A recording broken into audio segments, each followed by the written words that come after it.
आजको यौन घटनामा साथीको बुढीसँग रातभरि यौन सम्पर्क गरेको घटना। म काठमाडौँ आएको थिएँ। म विदेश जानको लागि भनेर आएको थिएँ र काठमाडौँमा चाहिँ कता बस्ने, होटलमा बस्नु भने अलिक महँगो पर्ने, त्यही भएर साथीकोमा गएको थिएँ। साथी चाहिँ खै मजदुरी काम गर्थे क्यार र म त्यही साथीकोमा चाहिँ बास बसेको थिएँ। र साथी साँझ परेपछि रक्सी खाने गर्थ्यो होटलमा र रक्सी त मैले पनि खान्थेँ र हामी दुवै भाइ होटलमा गयौँ। उसले श्रीमतीलाई भनेको थियो खाना पकाउँदै गर्नु, हामी तरकारी लिएर आउँछौँ भनेर।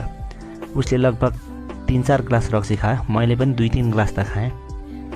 साथी दिनभरि काम गरेर आएको हुनाले थाकेको, म त्यही भएर उसलाई अलिक धेरै नै रक्सी लाग्यो। मलाई भने उसलाई भन्दा अलिक कमै लागेको थियो र मैले उसले भन्दा अलिकति कम नै खाएको थिएँ।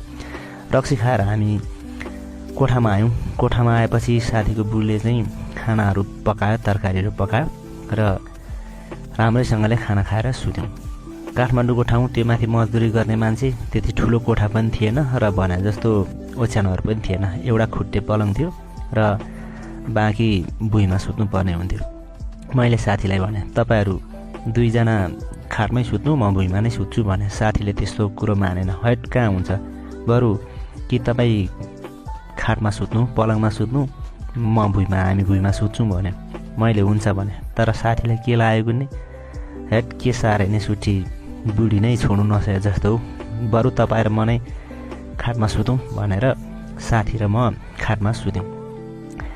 राति भएको थियो। मलाई त्यति साह्रो अर्काको कोठामा जतिसुकै निन्द्रा लागे पनि, थकाइ लागे पनि अर्काको कोठामा भनौँ अथवा नयाँ ओछ्यानमा त्यति साह्रो निन्द्रा लाग्दैन थियो।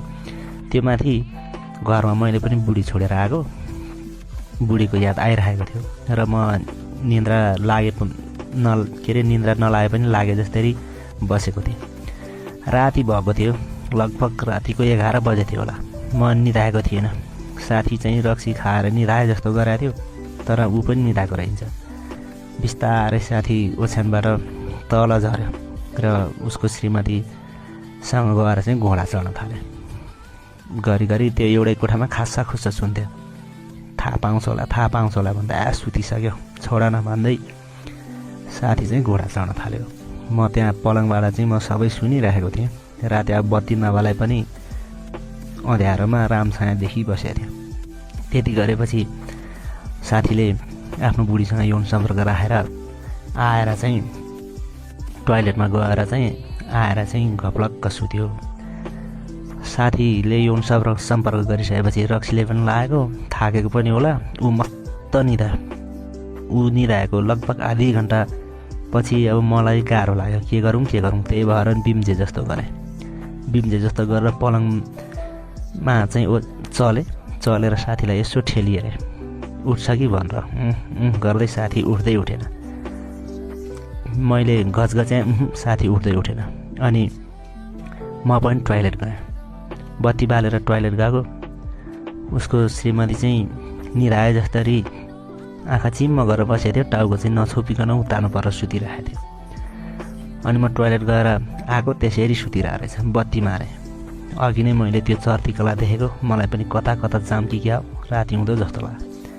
तर मलाई साथीको श्रीमतीसँग जान आँट आएन। आएर पलङमा सुतेँ।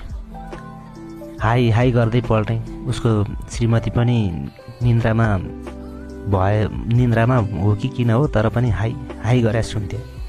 निन्द्रै लागेन मलाई पनि।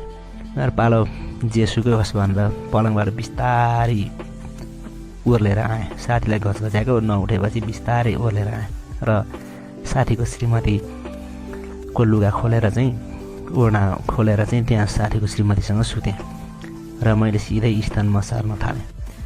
साथीको बुढीले केही पनि गरेन र मैले साथीको श्रीमतीको सुरुवाल खोलिदिएको। साथीको बुढीले छोडिदियो, केही पनि गरेन।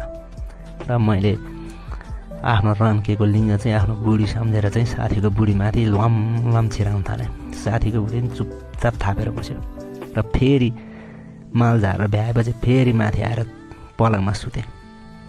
फेरि पनि अब अर्काको बुढी नपाएको, फेरि पनि उठै भयो। फेरि पनि गएर चढेँ।